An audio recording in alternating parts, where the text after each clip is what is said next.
This isn't a scary story per se, it's more eerie and odd. Just a disclaimer in case you're expecting otherwise. I met David 18 years ago when I was just 14. He was an idol for me when I first met him. He did so many fascinating things. He was a special effects artist on several television shows that were filmed in Miami, Chicago, and New Orleans. He was a sword/bladesmith, and he would render 3D images to help work on historically accurate swords for museums when the original couldn't be displayed due to research. He was amazing, and through all the years, he never lost his shine. When I was young, I wanted to be just like him. He told me very early on that he hated his name, and went by Monkey. This made me laugh so hard, as he imitated a monkey as he told me his name preference. To his best friends Heather, Keenan, Pixie, and myself, he wasn't just a person. He was a shining star. Skipping forward many years to 2015, I bought a house in New Orleans. I hadn't quite lost track of him, but I was in my own world because of a death in the family. In late 2016, we reconnected at a club outside of Chicago, and I invited him out to visit me in New Orleans. In spring of 2017, he took me up on that, and he flew down, and it was like no time had passed. He was still the same exact shining star that I remembered. Still the goofy monkey that I remembered. In 2018, I went back to Chicago to help with family, and he stayed in New Orleans. In 2019, I was touring with a band, and we had a stop in New Orleans, and I had found out that our friend Carter had passed away. It hit us both very hard, as Carter was in his early 30s just like me, but we were able to console each other. That was the last time that I saw Monkey, at a funeral. I had brought him a necklace that Carter had made, but I never got the chance to give it to him. We kept in contact over the phone after that, as I needed to get back to Chicago and he chose to stay in New Orleans. 2020, COVID started, and made it impossible to visit for a while. But that brings me to now. November 2nd for me, as I'm currently in the UK, but it was November 1st over there, with the time difference and all. I was woken up by a mutual friend ringing my phone off the hook at 5 a.m. UK time. I answered it, and they didn't give me much info, just that he was in an ambulance and that they needed to get in contact with his parents. Enter Heather again. I called her immediately, and she got everyone in contact. As I was starting to fall asleep again, she called me and let me know that he hadn't made it. I don't remember how I took it over the phone. I think I was just in shock and disbelief. Later that day, I went looking for his social media and it was all gone. None of us could find it. At some point that evening, I went scrolling through Instagram as one does. One of his deleted profiles popped up and I clicked on it. How it reactivated after his passing, I have no clue. Immediately, I was drawn to a photo of him, so I clicked on that. The caption was, "Very alive and very well. I hope the same for you." And I know that he was trying to reassure me by leading me to that photo. The photo itself was from 2018, but I had never seen it before. I don't believe in coincidence, so I am damn certain that this was his way of saying goodbye and telling me that he was okay, wherever he is. It still makes me cry, and it will for a while, but I appreciate the message from him. The profile disappeared again the very next day. It might seem mundane to some, but I could almost feel him in the room trying to comfort me. Rest in peace, David Mad Monkey. Those of us still on Earth miss you.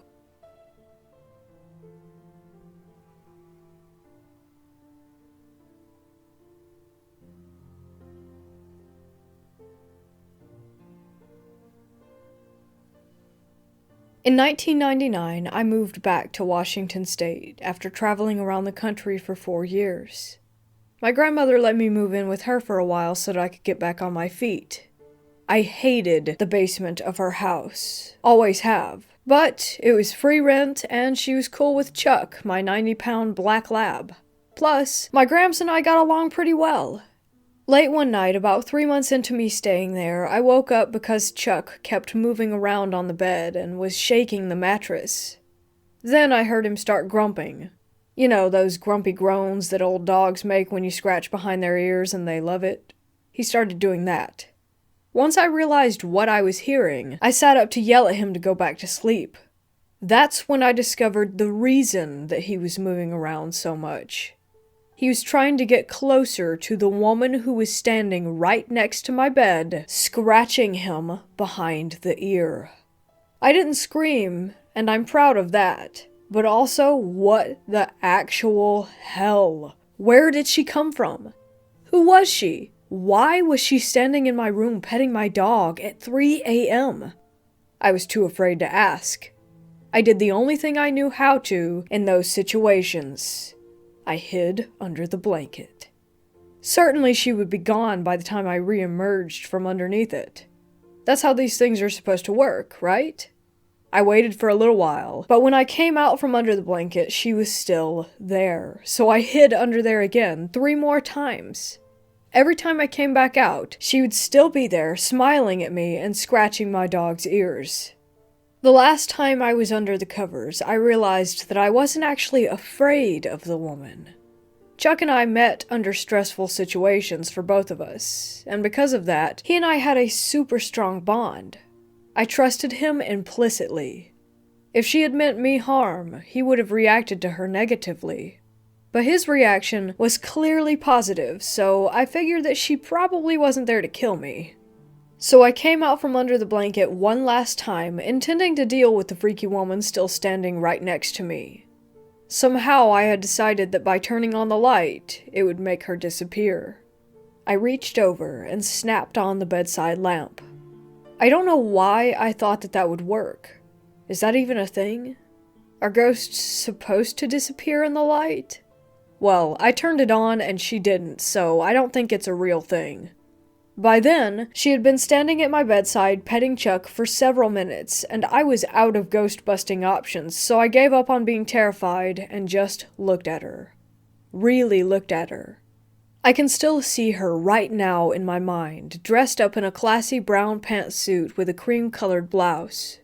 She had shoulder-length auburn hair styled beautifully with these big loopy curls. She looked like she had been on her way to work a party, and she had only stopped for a second to say hello. She was very pretty. She looked happy. I didn't have the nerve to talk to her, or at least I don't remember speaking. But I stayed present, and we both looked at each other for quite a while.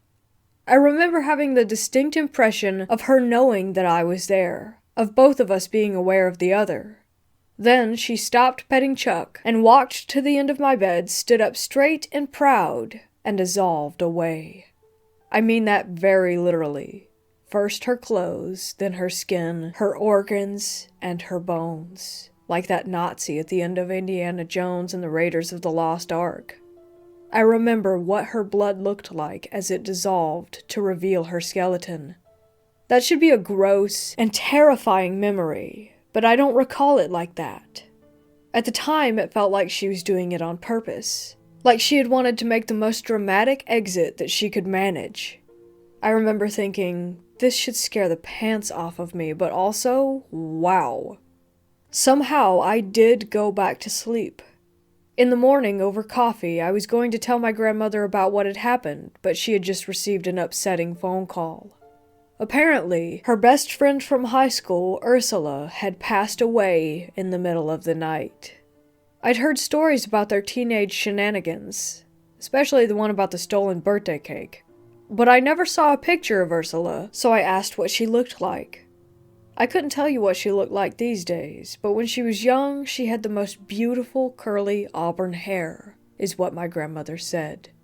That's not the only weird thing that happened in my grandmother's basement, but it does remain the most vivid, without a doubt.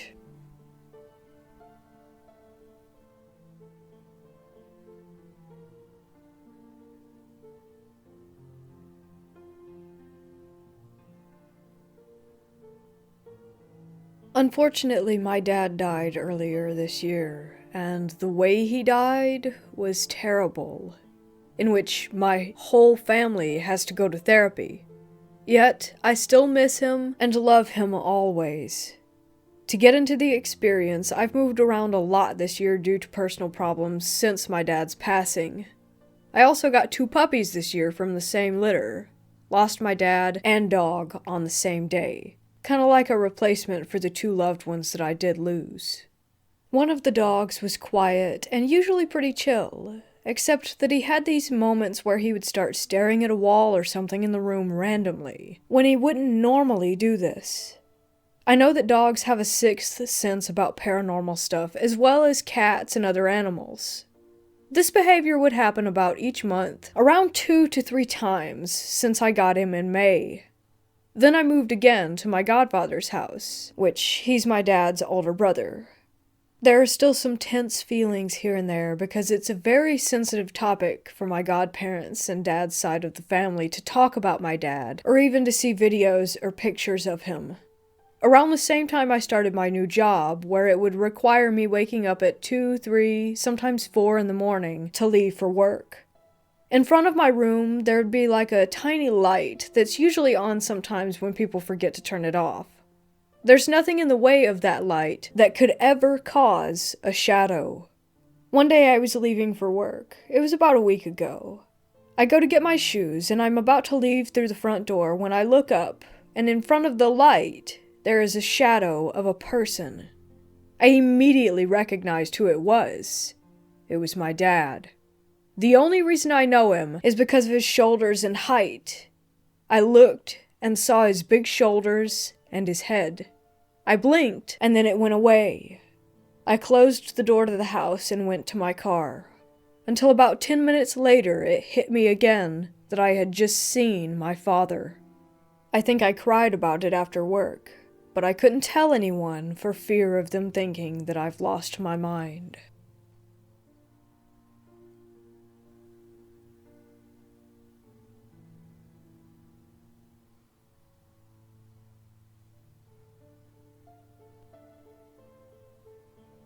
About 2 years ago, I visited the Auschwitz concentration camp with my parents. At one point, I separated from them because they are always slow while sightseeing. I entered the room that I later found out was used for torturing prisoners. Generally, throughout Auschwitz, I was feeling an overwhelming sadness, but I felt really strange in there. Sadness, helplessness, and apathy all mixed together. Then I heard a woman's voice singing. I was alone, and there were no speakers. I left this room and immediately stopped hearing that voice. When I returned to the room, the singing started up again, and I was still alone. I stayed there feeling an overwhelming sadness still, until my mother joined me. Then the singing stopped altogether. Unfortunately, I don't recall what she was singing about, just that the song and the whole vibe of the place carried this incredible, intense melancholy.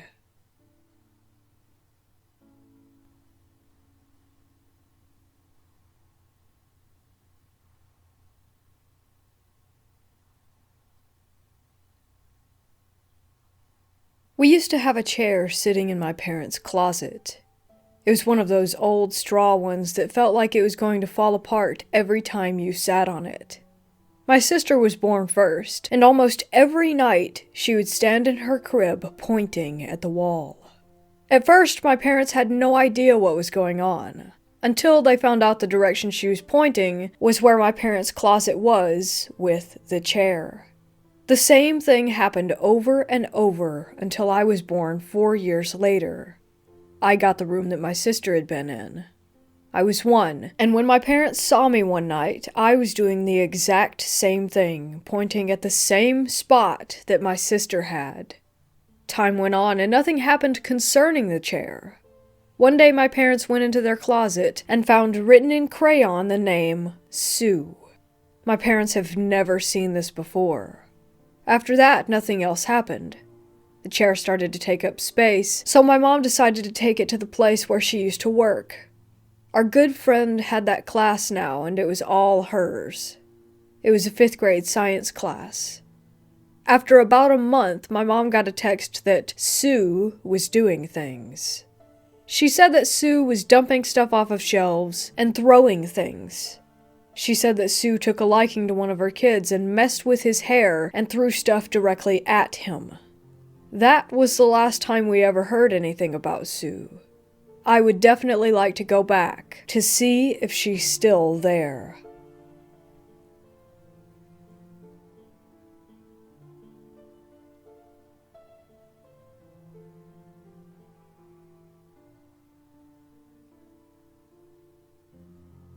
I am and always was connected to spirits in some way.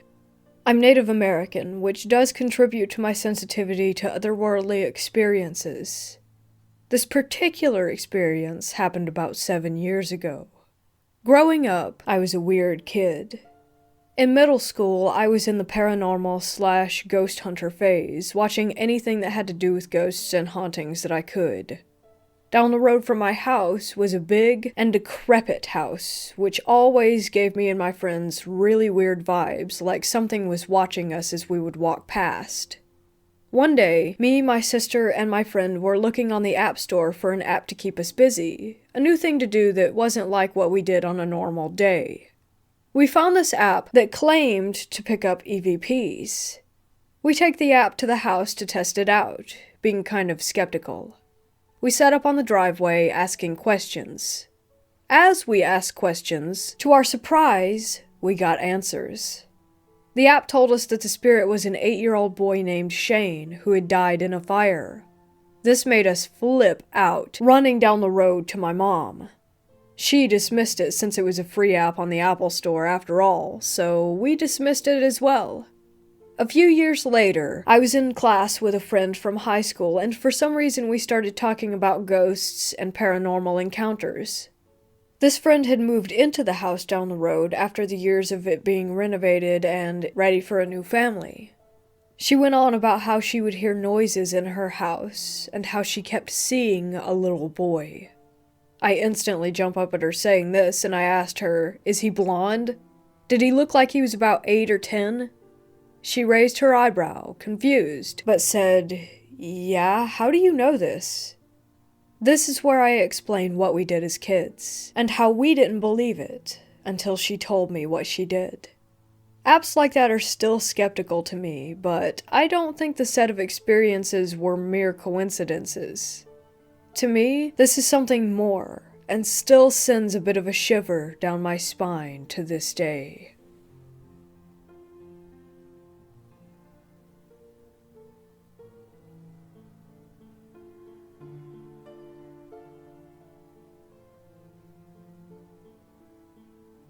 Yesterday, I took the day off of work to do a bunch of chores around the house, so I was home alone. One of the things I had to do was turn in our old cable equipment and DSL router, get new equipment, and install it. My house was built in the early 1950s, that is, the upstairs part. We have a downstairs part that's a new addition built sometime in the early 2000s. I only mention this so that you can understand that the upstairs of the house is a raised foundation with wooden floors throughout. The new addition is downstairs on concrete foundation. Upstairs, you can hear the footsteps of someone walking around with shoes on their feet. Downstairs, it's a little harder to hear because there's carpeting and it's on concrete, so if someone was running across the house on the upstairs older part, it's loud and echoey. Yesterday, as I said, I was home alone. It was early in the afternoon. I was downstairs installing the new router on the very far corner of the downstairs part of the house. As I was laying on the floor trying to locate the cables and put them in the right places, I heard loud running coming from the upstairs in the older part of the house. It's not possible that someone had come in and then left, because all the doors and windows have sensors that make a chime when a door or window is open. I did not hear a chime, and no one who lived in the house should have been home. My wife was at work, and my son was at school. I quickly got up and did my best to listen to see if there really was someone in the house. I went to check and looked through each bedroom, through the kitchen, through the bathrooms. The front door was locked, and there's no way that anyone could have entered the house or run through it and left, as I said. I don't know what I heard, but it was definitely heavy footsteps, even though it was empty.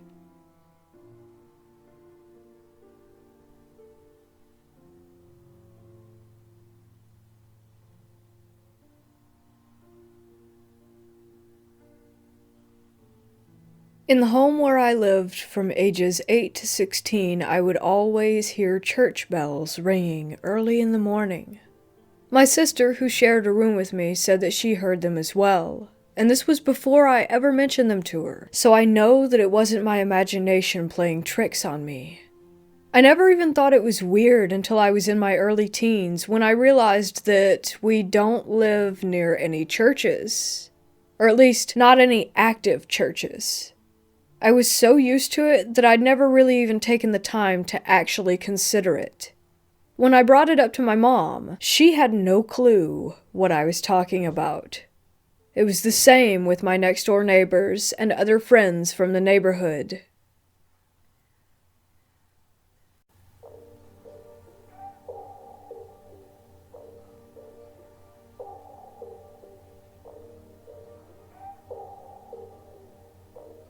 Alright everyone, I hope you enjoyed these true scary stories, and if you did, make sure to hit those like and subscribe buttons for me along with that notification bell to stay updated on all the latest content. To have your own horror story featured, feel free to submit it to me via the email included below in the description. Also down there you can find the links to other playlists with lots more awesome creepy content for you to enjoy. Thank you so much for watching, and I'll see you again soon. Until then, don't forget to embrace the terror.